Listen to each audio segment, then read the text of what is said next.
यहाँ जो मेरे पास में आप देख रहे हैं, यहाँ कोई प्लास्टिक के फल नहीं है। यहाँ असली वाले फल हैं और इसको धन प्राप्ति के लिए लिया जाता है। इसका नाम है मई बिलोना। आज अच्छा नक्षत्र है, तो आज बुधवार है और गणपति जी का दिन है आज।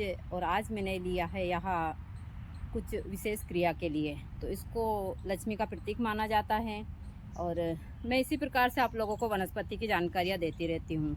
तो मैंने ब्लॉग में कुछ और भी वनस्पति की जानकारी दी है। और यहाँ इसका नाम हम गाँव में इसको मई बिलोना बोलते हैं। जहाँ मई की जो मटकी रहती है उसके पास इसको बांधा जाता है, तो यहाँ अक्षय भंडार की तरह काम करता है। इसको धन के स्थान पर भी रखा जाता है। कितने सुंदर फल है, इसका मैंने पहले भी वीडियो बनाया, पूरी जानकारी वीडियो पर दी है। अंदर जाएंगे तो देखेंगे, लेकिन और भी इसकी मैं जानकारी आप लोगों को दूंगी। सभी को हर हर महादेव। ऐसा मैं हमेशा बताती हूँ कि जो भी सुबह की मेरी पूजा का रूटीन है, मैं सारी चीज़ें यहीं से करती हूँ, माला वगैरह सारी चीज़ें। और यही मेरा सुबह का रूटीन होता है, पूजा पाठ सारी चीज़ों का। यहाँ जितने भी यहाँ फूल लगे हैं सब हम आरती पूजा पाठ में ही लेते हैं। तो बने रहिए पूरे ब्लॉग में। आज मैं आप लोगों को एक विशेष वनस्पति की जानकारी दूंगी जो बीमारियों के लिए काफ़ी महत्वपूर्ण है। तो मैं अपनी बीमारियों के लिए हो, आप सही तरीके से करते तो फ़ायदा ज़रूर होता है। यहाँ मेरे पास में गेंदा के पुष्प हैं। गेंदा के पुष्प के आयुर्वेद में बहुत सारे प्रयोग हैं, लेकिन इनको करते हैं। इनसे वशीकरण भी होता है, सम्मोहन होता है, इनसे तिलक बनता है। इसीलिए हम इनको भगवान जी को इनको चढ़ाया जाता है, क्योंकि यह स्वयं ही आकर्षण का केंद्र है।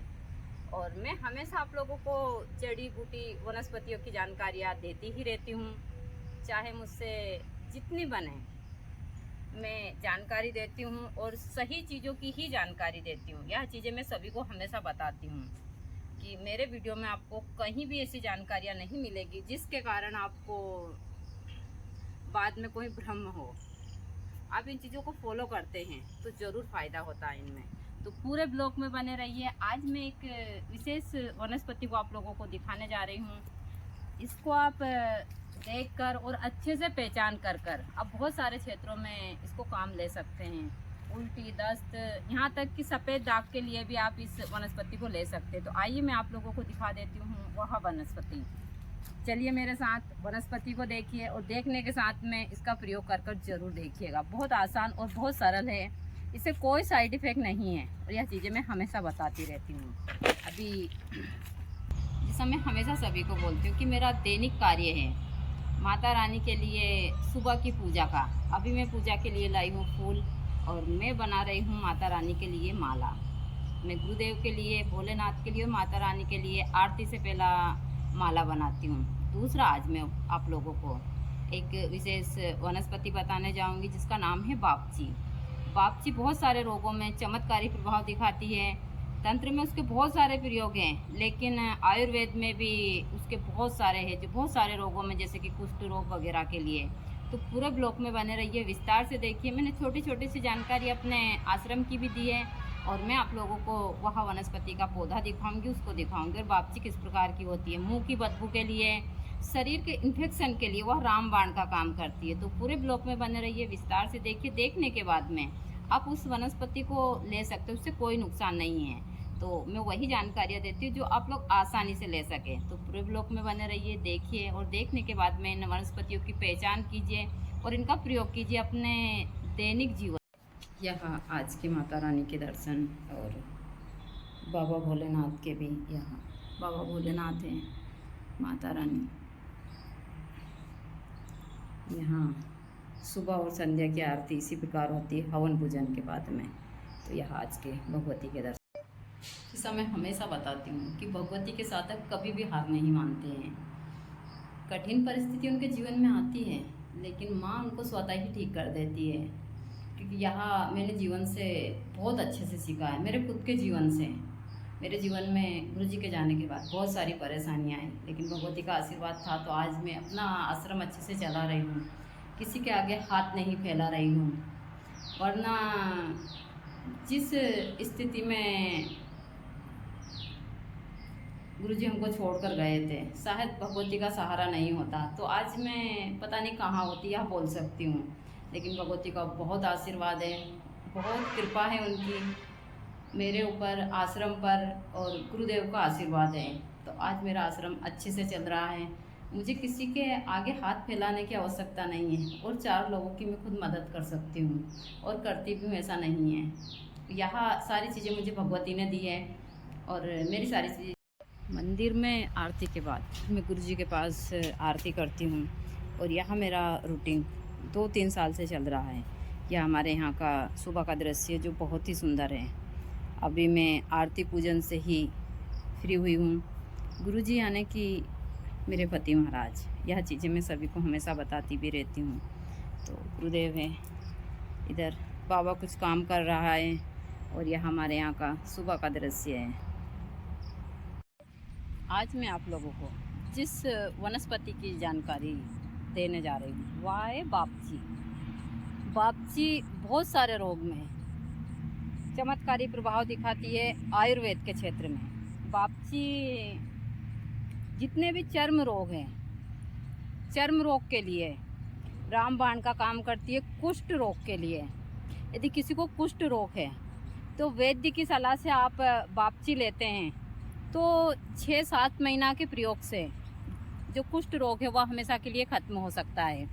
क्योंकि यह चीज़ें गुरुजी ने दी और बहुत सारे लोगों के कुष्ठ रोग से ठीक हुए। लेकिन वह क्रिया होती है, गौमूत्र में 7 दिन तक बापची को भिगाया जाता है, उसके बाद में उसको सेवन करवाया जाता है गौमूत्र से, और बहुत सारी क्रियाएं हैं तो वहाँ मैं आप लोगों को नहीं बताऊंगी। लेकिन कुष्ठ रोग के लिए यह बापची रामबाण का काम करती है। दूसरा, जिस इंसान को हमेशा उल्टियाँ होती है वह बापची के 2 दाने अपने मुंह में रखकर कितना भी सफ़र करे उसको उल्टी नहीं होगी।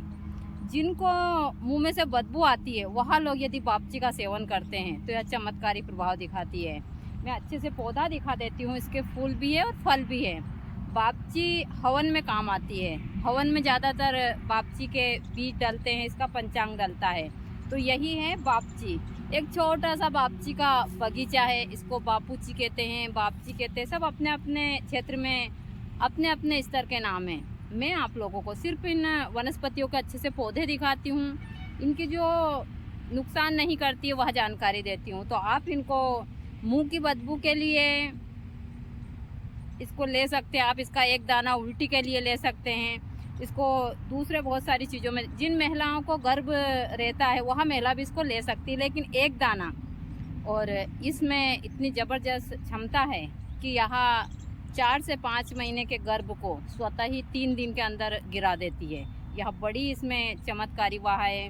दूसरा, जब गुरुजी थे अमन बाबा आज 25-26 साल के हो चुके हैं, मैंने कोई शल्य चिकित्सा नहीं करवाई है। मैं गर्भ निरोधन के लिए इसी को लेती थी, ना मैं कोई दूसरी चीज़ लेती थी। मैं यह चीज़ें बोल सकती हूँ क्योंकि मैंने इसका प्रयोग करा है। मैं इसको महीने में सिर्फ जब MC पीरियड आने वाले होते हैं उसके 3 दिन पहले इसका जो चूर्ण है वहाँ मैं सरसों के तेल के साथ में अपने जो गुप्त अंग है, इंद्री है मेरी, वहाँ रखती हूँ। 3 दिन के अंदर इससे मेरा जो भी होता था सारी चीज़ें आ जाती है। तो मुझे आज तक कोई दिक्कत ना आई, ना मैंने कोई ऑपरेशन वगैरह करवाया अमन बाबा के बाद से।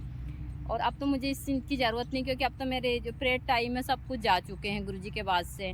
तो यह सारी चीज़ें, लेकिन जब गुरुजी थे तो क्योंकि भाई मैं गृहस्थ आश्रम की साधक हूँ, यह सारी चीज़ें तो होती ही रहती है।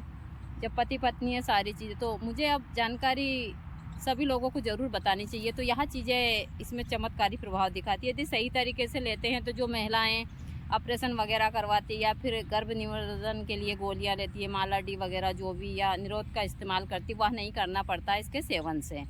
तो यह है बापची। में अच्छे से पौधा भी दिखा देती। यह है बापची का पौधा। बापची का जो बीज है, यह बीज इस प्रकार से है। इसके काले काले बीज है यहाँ, जो हवन में भी काम आते हैं। इसकी खुशबू अभी भी इतनी तेज़ आ रही है, बहुत ज़्यादा।